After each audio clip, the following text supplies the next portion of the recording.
नमस्कार मित्रों, जय श्री राम, जय हनुमान।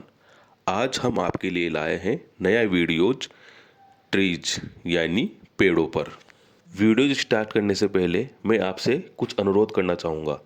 अगर आपको हमारा ये चैनल जो मन, दिमाग एवं इसके अलावा जो भ्रांति चल रही है वास्तु को लेकर, उसको तथ्यों के साथ हम आपके समक्ष रख रहे हैं।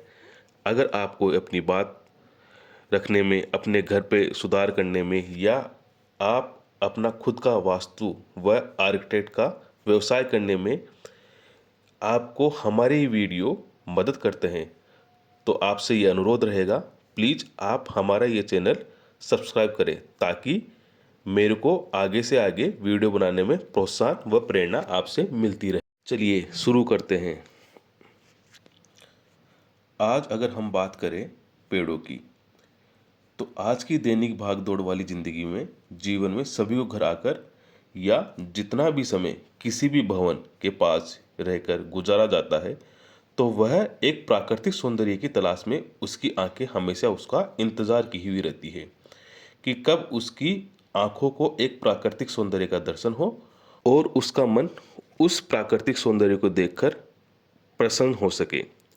अधिकतर और आजकल सभी नेचर के साथ जीवन यापन करने के लिए घर और उसके आसपास वृक्षों को लगाना उचित समझते हैं, जिससे वह नेचर के साथ जीवन का आनंद उठा सके। लेकिन अगर वही आनंद और दुगना हो जाए जब किसी भवन के आसपास या आजकल जो टेरेस गार्डन अधिक प्रचलन में है, वहां पर अगर हम वास्तुशास्त्र के अनुसार पेड़ व पौधे लगाते हैं, तो वास्तु के अंदर हमें कई ग्रंथ मिलते हैं जो इसका हमें ज्ञान दिलाते हैं, जिससे भवन व भवन के आसपास उसकी शुभ और अशुभ स्थिति की दिशा के अनुसार बताया जाता है। वास्तु के अनुसार अगर हम घर पर सही दिशा और सही जगह पर अगर किसी पेड़ या पौधों को लगाते हैं, तो वह हमें उस दिशा के अनुसार वहाँ के प्रवाह से वातावरण में उपलब्ध नेगेटिव व पॉजिटिव एनर्जी का प्रवेश घर पर सही दिशा में बने हुए दरवाजे के अनुसार घर में वहाँ एनर्जी को प्रवेश करवाता है। वृक्ष आयुर्वेद, सम्रांगण सूत्रधार और मनुष्यालय चंद्रिका जैसे ग्रंथों में हमें इस पेड़ पौधे के बारे में विस्तार से बताया गया है। ग्रह की पूर्व दिशा में बकुल और वट का रोपण शुभ होता है। दक्षिण दिशा में उदुम्बर अथवा गुलर और चिल्ला या इमली का पेड़ लगाना शुभ माना जाता है। घर की पश्चिम दिशा में पीपल और चितिवन के वृक्ष शुभ माने गए हैं। उत्तर दिशा में नाग, संगक वृक्ष और प्लक्ष या पाकड़ पारस पीपल शुभ बताए गए हैं। और पूर्व दिशा में विशेष रूप से कटहल व पुग अथवा सुपारी, नालिकेर और आम शुभ पेड़ बताए गए हैं।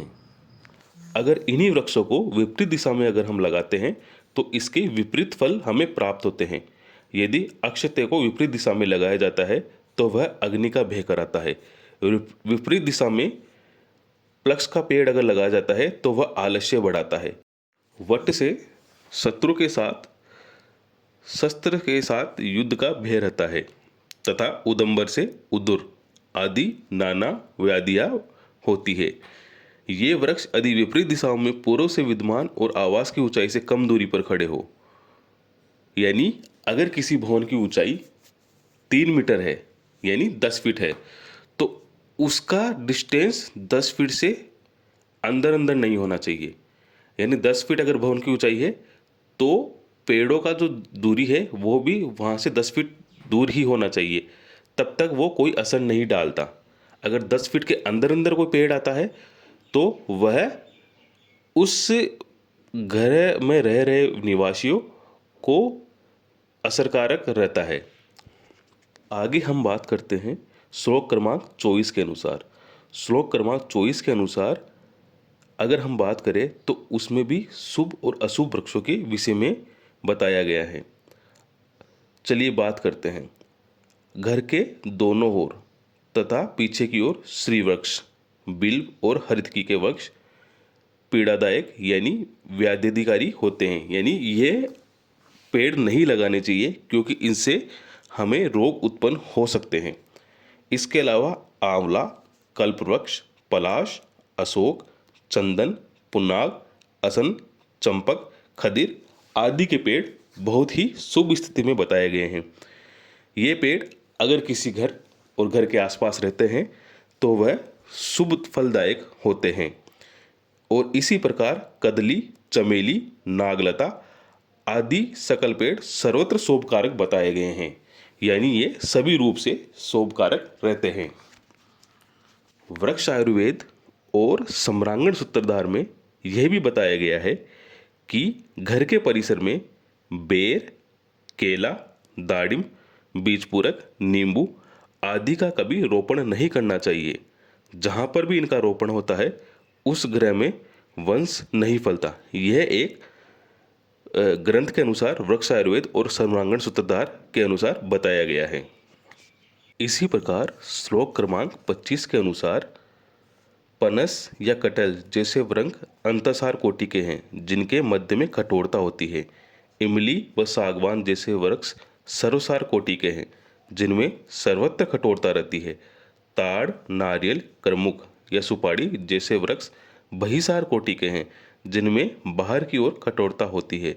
जबकि सिगरू या सेजन, सप्तछद या सतपणी, सुकतकुरु या सिरिस, पलास जैसे वृक्ष निसार कोटि के माने गए हैं जो कोमल होते हैं।